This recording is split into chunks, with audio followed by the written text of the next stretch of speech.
তো বন্ধুরা, তোমরা কেমন আছো? আমি তো খুব ভালো আছি, আশা করব তোমরাও ভালো আছো। সকালবেলা উঠে তো সমস্ত কাজকর্ম করতে আমি শুরু করে দিয়েছি। আর এদিকে এই যে একটা নতুন আমি কিনেছি বারুন। তো বারুনটা হচ্ছে লাইলেন টাইপের। তো দেখো তোমরা, এটাতে জিনিসপত্র যেমন ঝাড়াও সুবিধা, আবার কিন্তু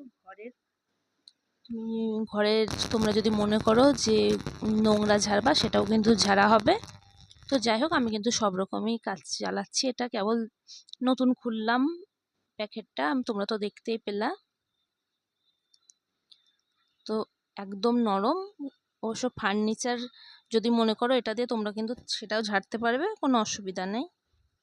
তো যাই হোক, আমি সকালে এই যে সমস্ত কাজ সেরে নেব চটপট করে, তারপর কিন্তু আমি একটু বাজার যাবো। আর এটা কতটা নরম দেখো তোমরা, সামনে থেকে দেখলেই বুঝতে পারবে।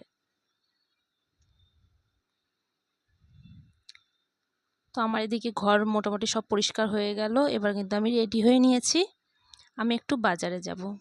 বাজারে কয়েকটা জিনিস আনতে হবে। আমার বাজারে একটু দরকার ছিল, তো বাজার থেকে আমি সমস্ত কাজ সেরে চলে এসেছি। আর তোমাদেরকে দেখিয়েছিলাম আমার আগের ভিডিওটায় যে আদিবাসী হেয়ার অয়েলের ডুপ্লিকেটটা নিয়েছিলাম, আমি বুঝতে পারিনি। যাই হোক, কী করবো, ওটা তো শেষ করতে হবে। ওটা আমি দিয়েছি এখন। তো এটা দেওয়ার পর আমি শ্যাম্পু দিয়ে চুলটাকে ধুয়ে ফেলবো, তাই কিন্তু আমি আগেই দিয়েছি। তো স্নান সেরে চলে এসেছি রান্নাঘরে। তো অলরেডি রান্না আমি বসিয়ে দিয়েছি। এই যে এখানে ভাত বসিয়ে দিয়েছি, আর এদিকে মাছটা কিন্তু আমি ধুয়ে নিয়েছি। তো অনেকটা বেলা হলো, আগে কিন্তু আমি মাছটাই ভাজবো। সবজি কিন্তু আমার এখনও কাটা হয়নি, সবজি কিন্তু কাটতে বাকি আছে। শাক হবে, আলু করলা ভাজা হবে, এগুলো কাটতে হবে। তার আগে এই যে মাছটা ভেজে নিয়েছি। এর মধ্যে চলে গেছে কারেন্ট, কারণ বাইরে প্রচণ্ড ঝড় বৃষ্টি হচ্ছে। এই যে তোমরা দেখতে পাচ্ছ, বাইরে প্রচণ্ড ঝড় বৃষ্টি হচ্ছে। তো কারেন্ট নেই, কি করব।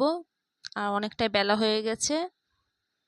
আর কারেন্ট না থাকলে আমি মশলাটাও করতে পারছি না মিক্সিতে, তার জন্য আগে কিন্তু আমি মাছটা ভেজেই কিন্তু রেডি করে রেখে দিলাম। আর বাজারে এই যে আমি টুকিটাকি কয়েকটা ঘরের জিনিস ছিল না, সেগুলোই কিন্তু আমি নিতে এসেছিলাম বাজারে তখন সকালে।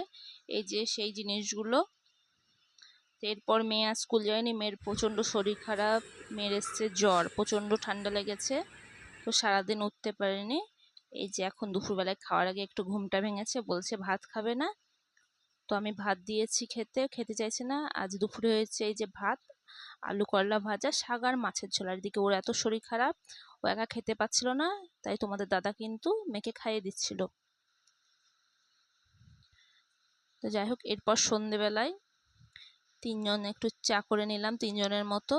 তারপর আমি বিকালে কাজ সেরে, প্রচণ্ড গরম লেগেছে তাই কিন্তু আমি একটু স্নান করে নিলাম। এরপর রাতে আর রান্না করতে ভালো লাগলো না, বাইরে থেকে খাওয়া নিয়ে এলো তোমাদের দাদা। এইভাবেই কিন্তু আজকের দিনটা চলে গেল। আমার ভিডিওটা ভালো লাগলে আমার চ্যানেলটা তোমরা সাবস্ক্রাইব করো।